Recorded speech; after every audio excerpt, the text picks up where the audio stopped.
Let me just start it here. Okay. Alrighty, good afternoon, everyone. We hope you're doing well. We're so grateful here at Green Collective to be joined with Maggie Neola with PCRM, a staff dietitian. So the way this will work is she's going to give us a little bit of a presentation on some alternatives to dairy and egg.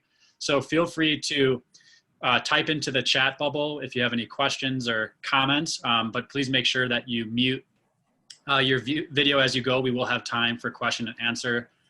So we also are recording this, so if you don't have a chance or you missed part of it, don't feel bad. We'll get you up to speed. But with that, Maggie, thank you so much for joining us today. We're really excited to have you. Thank you so much, Eric. I will go ahead and share my screen so you can see the PowerPoint we put together. And let's see here.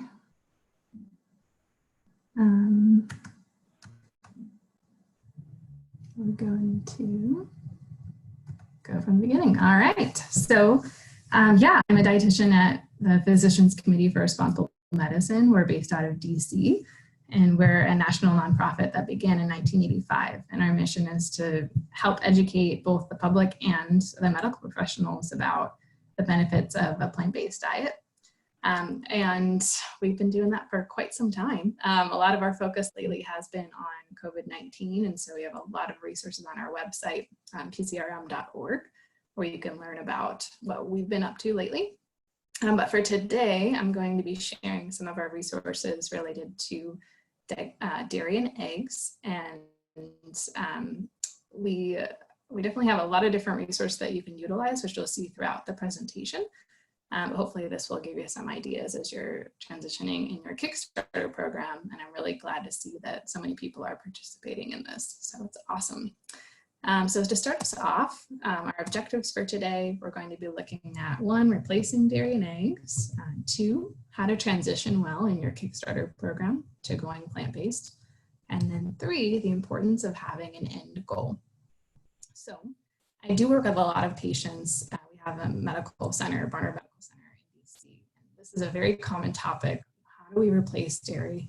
How do we replace eggs? How do I transition to plant-based eating successfully and sustain it for the long run? And is this really important to do forever? So they're all great questions, and I hope to answer those for you today. And I'm definitely available afterward if you have questions later too. So to get us started, let's talk about replacing dairy and eggs. So for the first one, why are we replacing eggs? Why does that even matter? Well, if you think about it, our bodies actually make enough cholesterol on their own. We don't have to consume it. In the 2015 dietary guidelines for Americans, they replaced the limit of not having more than 300 milligrams of cholesterol a day to actually be just to limit it, that we don't have to consume it. And so interestingly enough, eggs actually, one egg has 200 milligrams of cholesterol, which is more than double of what's in McDonald's Big Mac. So you can see that an egg has quite a bit of cholesterol in it.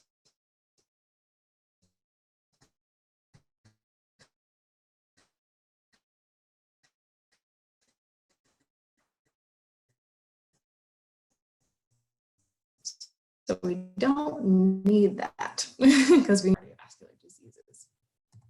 So if you also look at other studies, you can see that the more eggs that you eat, the higher risk that you have for diabetes and heart disease. And some of these studies are looking at even just 3 eggs in a given week can increase your risk for some of these diseases. Another interesting part about eggs, and eggs are not the only food that has choline. Poultry and fish also have choline, but the choline in eggs, when it's broken down in your body, it turns into what's called trimethylamine oxide, or TMAO. And this compound is what increases your risk, is one factor that increases your risk for a stroke or heart attack. Harvard researchers have done a lot of research on TMAO specifically, and the more often that we're eating red meat in particular, you can see that you have higher levels of TMAO in your blood. So definitely really important to keep this compound down so that we can lower our risk for stroke and heart attack. And one way to do that is to get rid of eggs and red meat, poultry, and fish. So it's one thing to understand why to replace eggs, and it's another thing to understand how to do it. And an egg serves a different function in a lot of different recipes. So specifically, if you're thinking about baked goods, but just because you go plant-based doesn't mean you can't enjoy baked goods in a healthy way.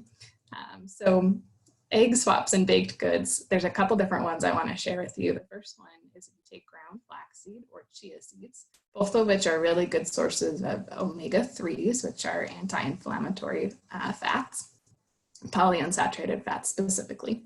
So if you take a tablespoon of one of these seeds and mix it with 3 tablespoons of water, just let it sit for maybe 10 minutes, it becomes a gel, and that's equivalent to just 1 egg. So if a recipe calls for 3 eggs, you want to do 3 tablespoons of flaxseed or chia seed with 9 tablespoons of water. So that's one option. Let's say you're making these beautiful cookies that we have up here on the screen, or you're making a banana bread. This would work really well. You can also use basically mashed or pureed fruit instead of an egg. So a half of a ripe banana or a 1/4 cup of applesauce works really well to replace an egg in a baked good recipe. This also serves the function of replacing oil, mostly because of the moisture content of fruit. So knowing that that is going to add moisture to your product so that you may need to adjust in terms of the dry ingredients, or just realize you don't need to add the oil if it's in the recipe. Another thing that I've done too, just as a side note, if a recipe calls for oil, you could just replace it with some applesauce, the same amount, like the 1-to-1 equivalent. But anyway, we're talking about eggs. So the last one, and the most interesting one I think in the culinary world right now, is aquafaba. So this fancy word is just the liquid that's found in a can of chickpeas. And it's kind of starchy and emulates what an egg white does for a meringue, for example. You know, those white little crispy, I don't know if they're called cookies, but meringue cookies, yeah. So 2 tablespoons of this can of chickpea liquid, or aquafaba if you want to sound cool, is an equivalent to 1 egg white. So oftentimes if you're making meringues, you would have more than 1 egg white. So again, multiplying that there. So this is an interesting kind of concept to use those canned chickpea liquid, but you can also use, if you cook your own chickpeas, there would be, like from dry, there would be that fluid that's left over. It just may not be the same thickness that you would find in a can. So you just might have to play with the recipe a little bit. Okay, so what about if you're looking for egg swaps in puddings or sauces? Here's where silken tofu comes into play. In this beautiful chocolate mousse we have pictured, we're using silken tofu instead of eggs. Sometimes there's heavy cream in something like this too. So the tofu does a really great job of providing that silkiness. Now note that there's silken tofu and other types like firm and extra firm tofu. Silken tofu is very smooth on the top. It's not sitting in any water. You can kind of see it almost looks like a pudding in and of itself. Whereas firm and extra firm tofu look porous and they're sitting in some water and you have to drain that off. So it'll say it on the package, but definitely look, because you can even see there's silken firm tofu and that can get a little confusing. So you see the word silken, that's going to show you that it's the one that's not sitting in water and is kind of creamy already. And this works well again in like a pudding or a sauce. Another option is to use 2 tablespoons of a thickening agent in place of an egg for a pudding or sauce. This could be something like cornstarch, arrowroot powder, or wheat flour. And again, it's the purpose of thickening that pudding or sauce that you're trying to create that typically would call for an egg. Okay, so what about in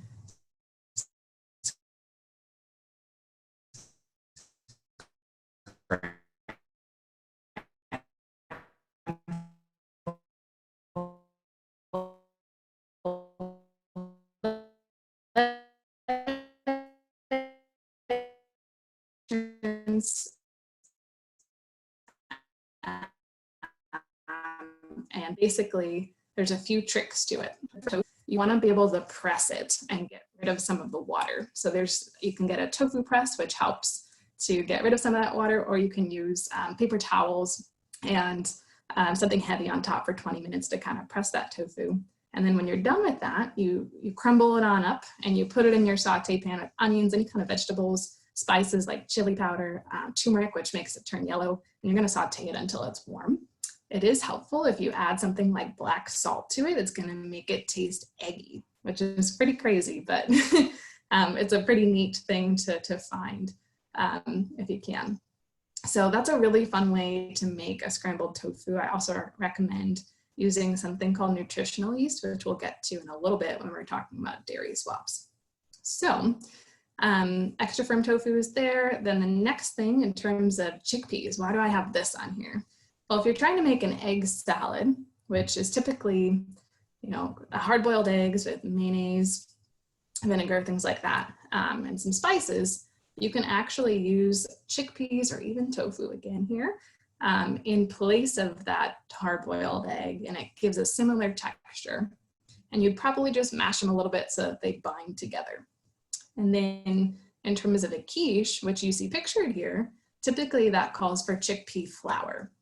So that's where we have that on the screen. So this is a recipe of ours from our 21-day vegan Kickstart program.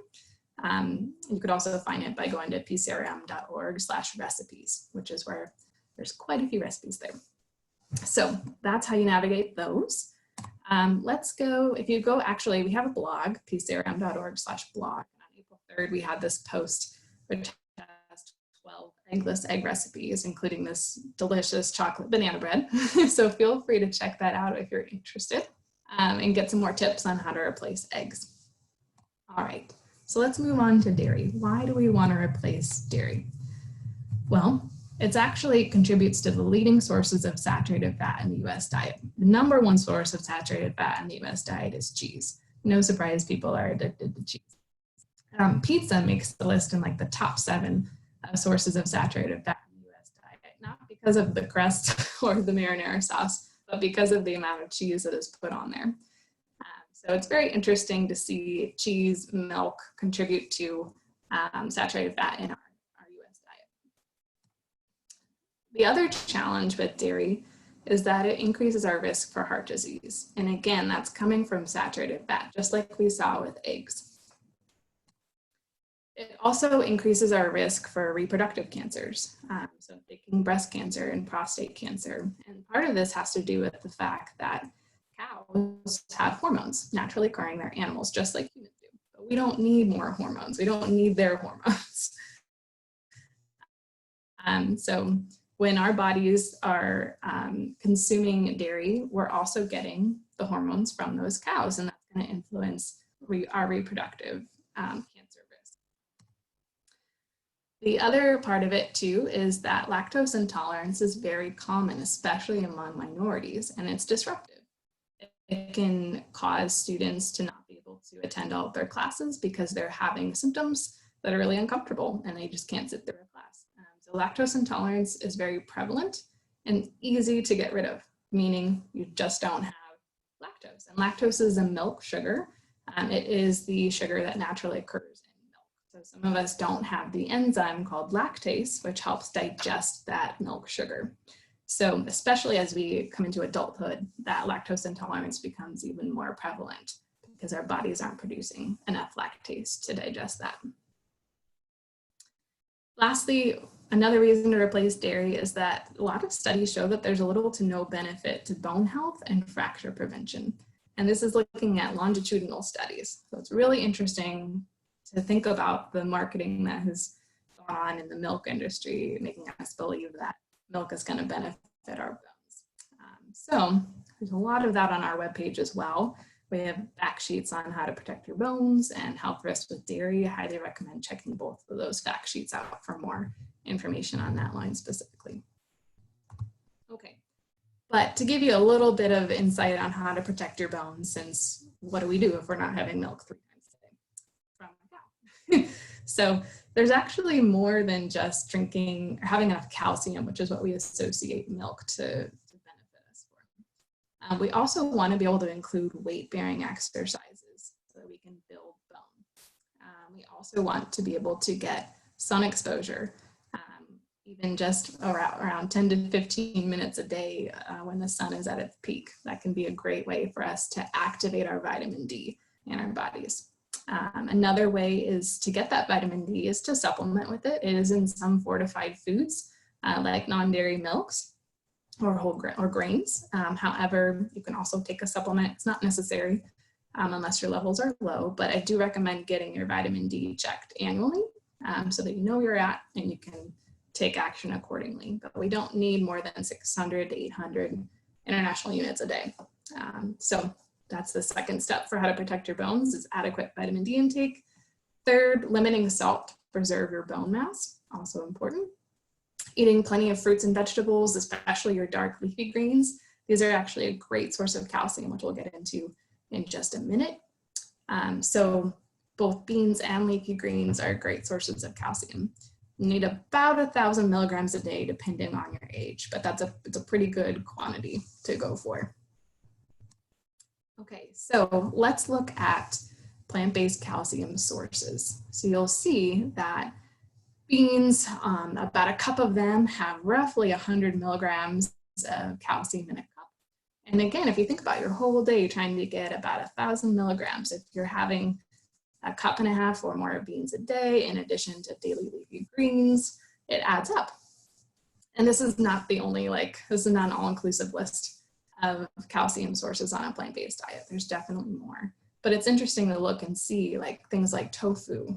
This is often set in calcium, has 500 milligrams in a cup, about half of your daily needs. You also see collard greens that they have 358 milligrams in a cup, which is pretty comparable to what's in a cup of cow's milk. Now, spinach and Swiss chard, while they do have calcium in them, they also have oxalates, which compete for absorption, which is why they're in parentheses on this slide, because they're not the most reliable source of calcium for you. But they're still great to include for other reasons. Don't feel like you can't have them. If you're really trying to up your calcium levels, those aren't your most reliable ones to include. Okay, the other interesting thing about plant-based calcium is that it's actually better absorbed from plants than it is from cow's milk. You can see that only 32% of the calcium that's found in cow's milk is absorbed by your body, whereas 64% of the calcium in Brussels sprouts is absorbed for your body. And 60% of the calcium that's in kale is absorbed.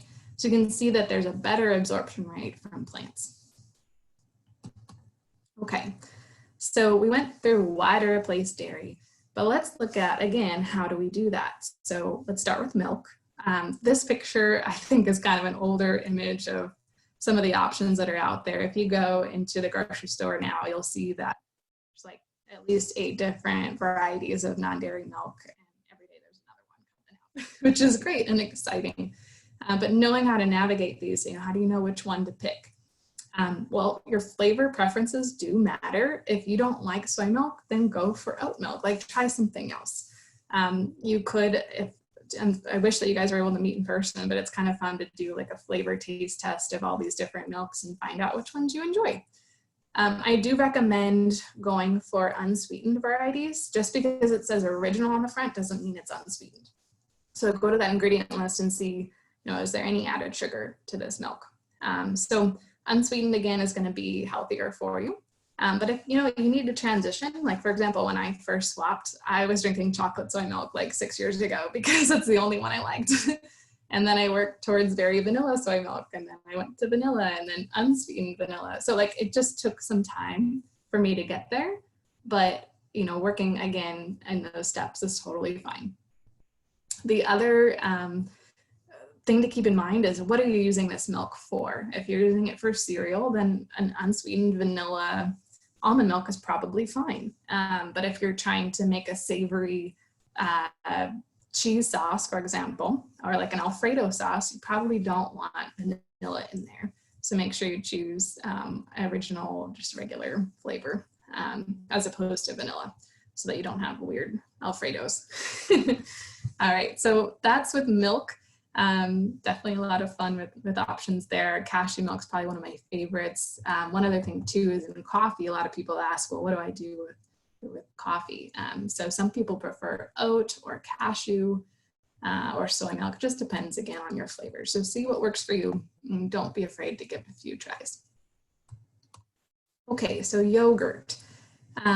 This one's interesting because the yogurt options that are out there, the textures vary quite a bit. So I often find almond milk tends to be, or almond-based yogurts tend to be kind of thin and runny, depending on the brand that you get. Same thing with soy. Coconut tends to be a little bit thicker, but it also depends on if they've added a thickening agent and how much fat is in that recipe. So when you're looking at the options that are available for you, I do recommend trying to pick unsweetened varieties. Whether you were picking dairy yogurt or not, there tends to be a lot of added sugar, sometimes 16 to 20 grams of sugar added to yogurts, which is basically a dessert. So for health reasons, if you can go for the unsweetened varieties and then just add fruit to them yourself, it's going to be better for you in the long run. Also, again, check that total fat content. Coconut, for example, often tends to be higher in saturated fat, which again isn't good for our hearts. So you can try and look at that content there. And the ones that I have here on this slide, they all tend to be, I think, low fat, which is great. But there are really so many more out there. This is, again, kind of some older images of options that are there. And then you can also make your own if you want to venture in that. Now that we're all in quarantine, you might have some more time. Anyway, so one other thing to keep in mind is that for sour cream, you can typically use like a plain option, like plain soy yogurt works pretty well. It's a little more tart. So if your recipe calls for sour cream, try that one instead. Another way to reinvent that circle for sour cream is to use cashews, where you would soak them and then put them in a blender with some lemon juice, typically a little bit of salt, and it kind of makes it a little bit more tart. Okay, so moving on to that note, cheese. So cheese is a really hard one for a lot of people, but it doesn't really have to be. If you think about what it is about cheese that you like in a recipe, it's going to help you figure out that swap. So for example, if you like cheese in your salad, like cubes of cheese on top, for example, maybe what you like about it is that it's salty or tangy. And so one way to replace that saltiness is with something like olives. And it's not cheese, but it gives you that same saltiness that you might be expecting from the cheese on that salad. So keeping that culinary perspective in mind is really helpful. But let's go through a couple of specific examples here. So you'll see nutritional yeast. I mentioned this earlier, and that is put on the right side. You can see that image. It's kind of like a yellow flake. This tastes a lot like Parmesan cheese. So if you put that over your spaghetti marinara, maybe like a tablespoon, or if you make a cheese sauce out of it, I love to make a non-dairy mac and cheese with that. That works really well there. If you're trying to make like a cheese ball, pictured up here on this screen, you can also use nuts or seeds that you would puree or pulse in a food processor, and they can form this beautiful cheese ball. Or if you wanted to make them spreadable, again, it's just playing with the moisture content there. You can also make something like cream cheese out of cashews or almonds. There's definitely quite a few options in the grocery store. The only challenge is that they tend to be hyper processed or really, really expensive. So just keeping in mind that the cheeses that are out there in the grocery store that are non-dairy may not always be the healthiest or most affordable options. But you can always kind of resort to something like nuts and seeds, nutritional yeast, and tofu to create a similar product. So silken tofu, going into that, it works really well for making creamy soups. So feel free to puree that into your soup. You can also use something like white beans and puree that to make a thicker soup as well.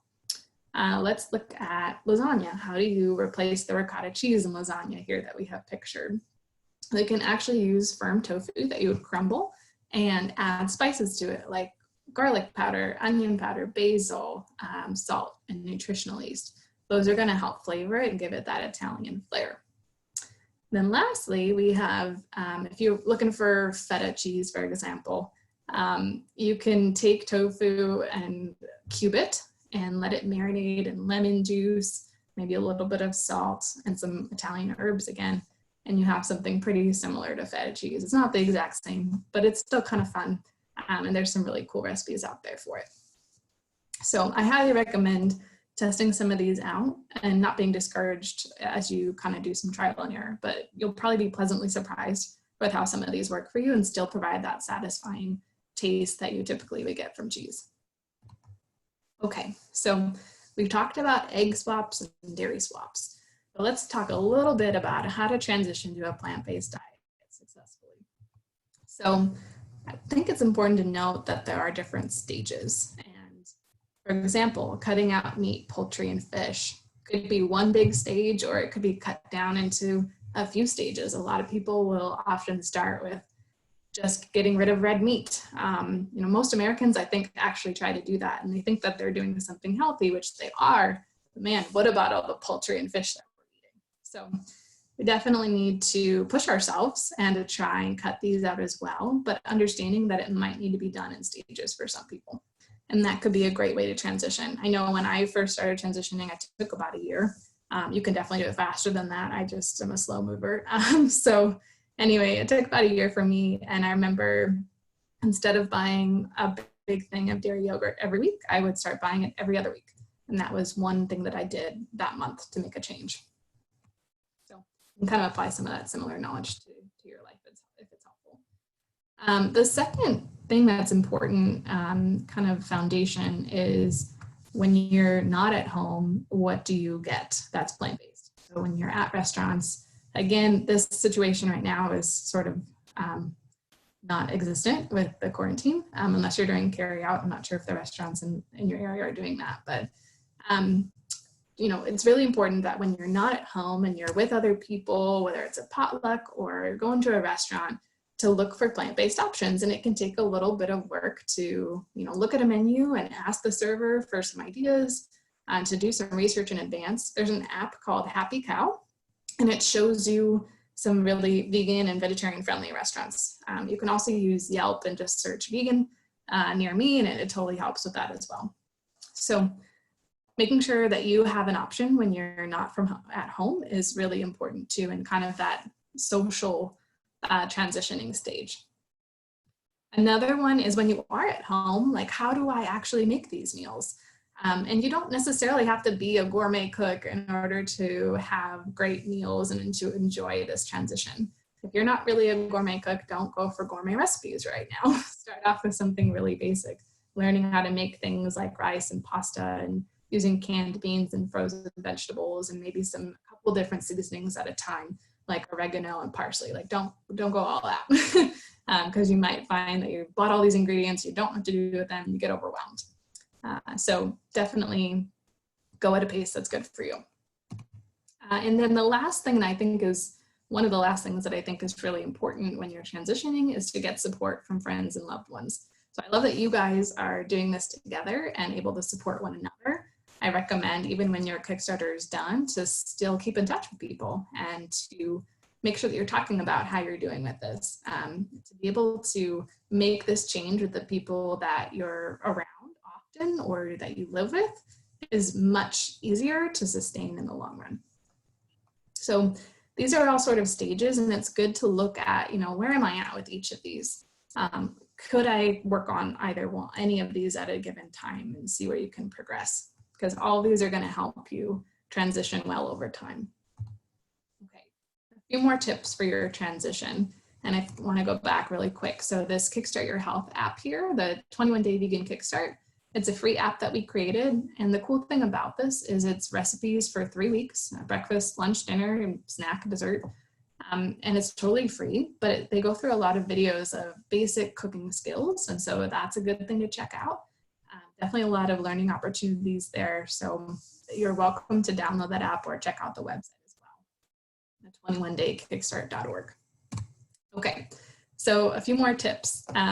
Let's see here. Again, I kind of talked about this already, but going at your own pace. Know what you're comfortable with doing. And I think, I'm not sure exactly what your expectations are right now for your Kickstarter, but for some people, they like to do all in, like change everything for 2-3 weeks and just see, because then you can really see the results, right? It's kind of what we encourage people to do with our 21-day Kickstart program. Go vegan, plant-based, like for 3 straight weeks and see how you do. And then kind of learn, like, how do I sustain this? But it really is dependent on your learning style and what's going to work well for you. So I also recommend learning from other people, checking out, what are chefs doing at restaurants? What's in cookbooks? What are some awesome bloggers saying? And what are your friends learning? This is going to help you to continue to learn. And again, being as adventurous or as simple as you want to be in the kitchen. It's totally up to you. I like to err on the adventurous side, but it's again, you have to match your personality. Okay, so again, doing this with other people. Another important part is to think about your environment. So what's in your kitchen right now? Do you still have a lot of animal products in there? Well, if you do, then you're probably going to eat them. So making sure to clear those out so make space for things like fruits, vegetables, whole grains, and legumes, which are beans, lentils, tofu, things like that. That's our power plate here that I have pictured, which you want to be eating every day, multiple times a day. So making sure that you have those in your home so that you're setting yourself up for success to be able to eat those every day. And then also, this is again a little bit different during this time, but I've had patients who, for example, they drive home from work, they happen to go by a Taco Bell, and every time they go to Taco Bell, they want to get a beef burrito. So for them, what was important that they took a different route home so that they weren't tempted to stop at the Taco Bell. So really thinking about where are you going and how is that influencing what you want to eat at that time, and what do you have in your home. Even putting things that are healthier for you more in plain sight, like in your pantry at eye level, or in your kitchen, like what's right at the top in the fridge, for example. So really think through how to modify your environment so that it's easy to pick plant-based foods. Even adding a fruit bowl to your kitchen table can help. Next thing too is to make a flexible and realistic meal plan. So it's pretty tough sometimes when you go to the grocery store now, they may not have everything that you want. So going in knowing that you might need to be a little bit creative with what your menu looks like this week, but if you can identify some meals for your week, when you're going to make them, making sure that you have enough time to make that meal that day, and that you even need to cook that day. So really thinking through before you go to the grocery store, what am I going to eat this week? Which meals? Do they include fruits, vegetables, legumes, and whole grains? And then going with that accordingly. Now we could spend a whole series on meal planning. We're not going to, but just know that you want it to be realistic and you want it to be flexible. Okay, again, eating multiple food groups at every meal is going to help you feel more satisfied. So for example, a lot of times people start making a salad and they have, they tell me I have lettuce and tomatoes and cucumbers and carrots and zucchini and all these vegetables in it, and maybe like some lemon juice on top or whatever, or dressing, I don't know. But then that's all they ate, and they're hungry after an hour. So if you look at that power plate, what are we missing? We're missing fruits, legumes, and whole grains. So what if we added some chickpeas on top of that salad and mixed in some farro, which is a beautiful whole grain, really add some nice chew and depth to your salad so that you can have something that's actually more satisfying and filling. And that way you're sustained for multiple hours and not hungry after an hour of eating. So really thinking through how can I include all of these food groups. Fruit tends to be a really good one to finish your meal with or use as a snack as well. Okay, last but not least, it's important to have an end goal. And so you're probably wondering, like, do I really need to go 100% plant-based? Well, let's think about this. A plant-based diet can prevent some of the leading causes of premature death, including heart disease, stroke, type 2 diabetes, and certain forms of cancer. You have the option to go towards the plant-based diet route or standard American diet. I think if you knew, this is going to help you prevent these leading causes of premature death. Let's take that plant-based diet approach because it's going to be more preventive and helpful for you, not just in reducing your risk of these diseases, but your overall quality of life. Okay, so other things to keep in mind, moderation isn't working for us. That is basically what we're doing in the US. We're trying to have less red meat, we're trying to eat more vegetables, but we still have the same rates of obesity and diabetes and heart disease. So we need to do something differently, even if we need to start with stepwise changes. Small incremental changes. They do add up over time. So I would encourage you to set and modify goals that move you in the direction of a high fiber plant-based diet. And know if you make 2 or 3 goals a month, 2 or 3 changes, by the end of the year, you've made over 24 changes in a given year. And those accomplished goals add up. So I encourage you to be able to make those goals. each month that are realistic and going to move you in the direction of a plant-based diet. So let us celebrate your successes. I am a dietitian who loves food puns, had to throw them in there.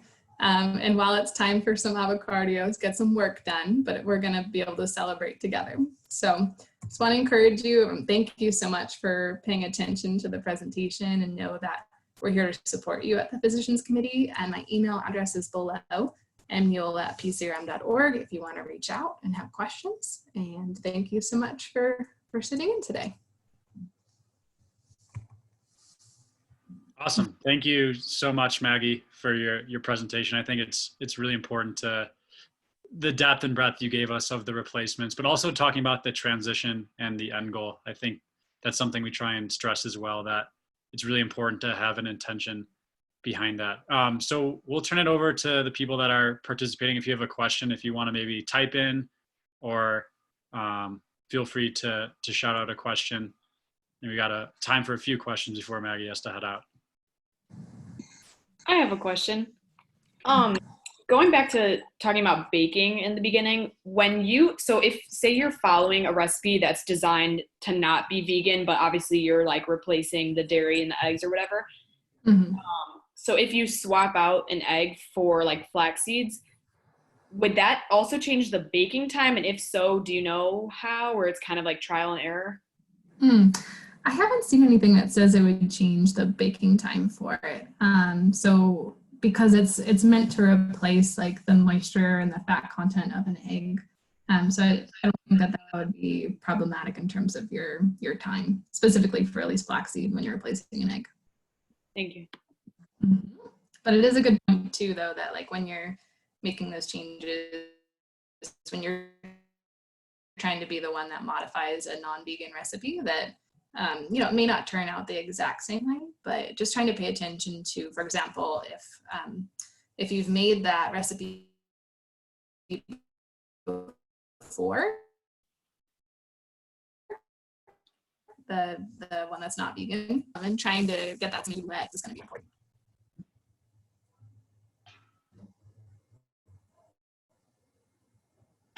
I have a question. And it's, again, feel free to chat in or shout out.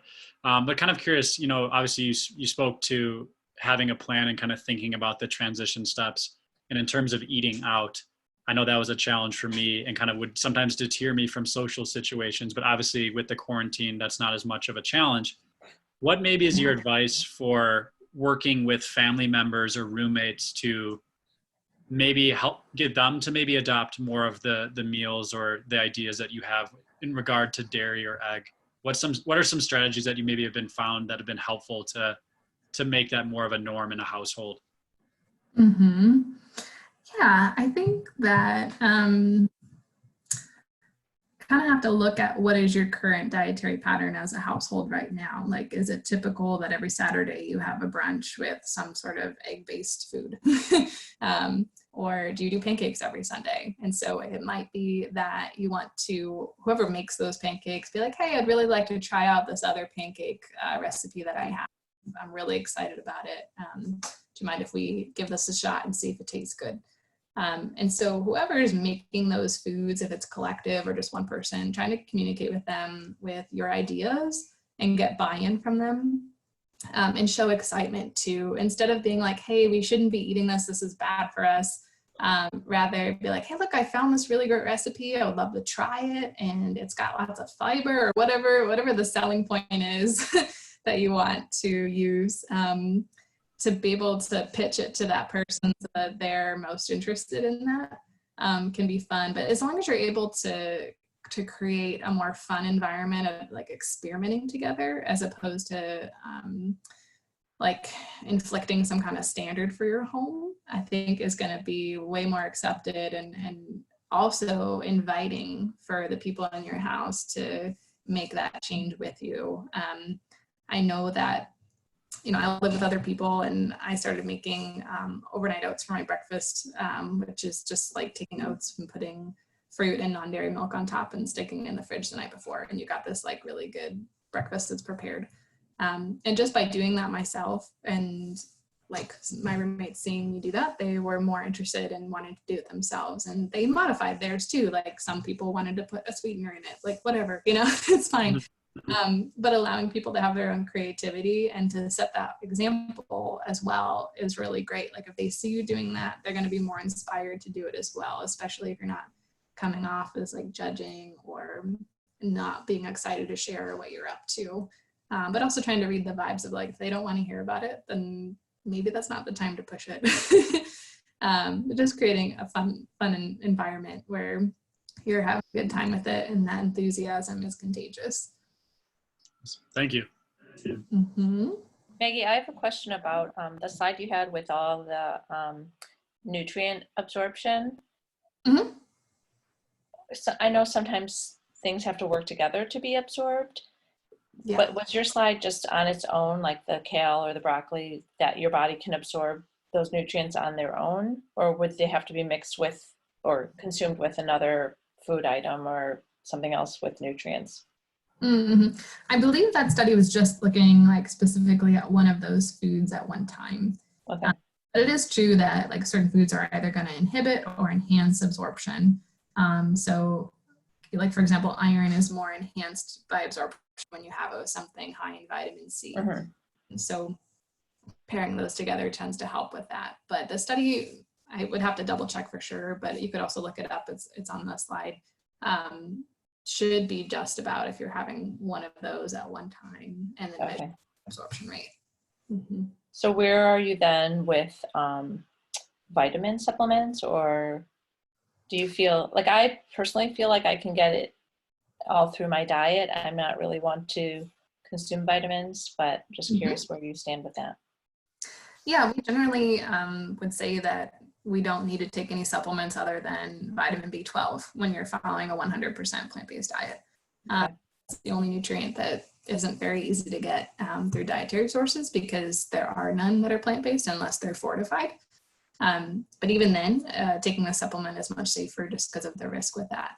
In terms of calcium, it's definitely doable to include multiple sources throughout your day. Brenda Davis, she's a dietitian, and she has an awesome video on different calcium sources. If you look her up, she shows you like, I don't know, 10 or so different sources and how to include them throughout your day. So definitely, as much as you can, getting that food from nutrients from the food itself is always going to be healthier. Because there, like you said, like even in kale, for example, yes, it has calcium, but it has a lot of other things too. And so when you just isolate that and try and take a calcium supplement, it's really nothing like the effect that all of those nutrients in the kale have on your body. So that's a kind of a struggle with nutrition science, is we're trying to isolate certain vitamins and minerals and test them out and see what they do. And it's kind of not more important, but it's also important to look at our dietary patterns and including whole foods that are minimally processed because of the symbiotic relationship that all of the nutrients inside of that food have and their impact on your body. And also just that your body recognizes that as food. When we have hyper-processed forms of food, it's kind of like our body doesn't really recognize that as being real food. So the closer to a minimally processed plant-based diet you can do, the better. Gotcha. Thank you. Mm-hmm. Yeah, great question. Great. Any other questions for me? All right. Awesome. Well, thank you so much for your time, Maggie. We really appreciate your insight and your wisdom here. And it was a really awesome presentation. Thank you so much. You're welcome. Thank you so much for listening. Reach out with any questions you have. Awesome. And good luck with the starter. Thank you. You're welcome. And if you just tuned in late, just make sure that you can check. We'll have the recording posted for you all to enjoy, and Maggie's email as well. We'll send out if you have any questions. But thank you again, Maggie, and we hope you all have a great rest of your day. Thank you. All right.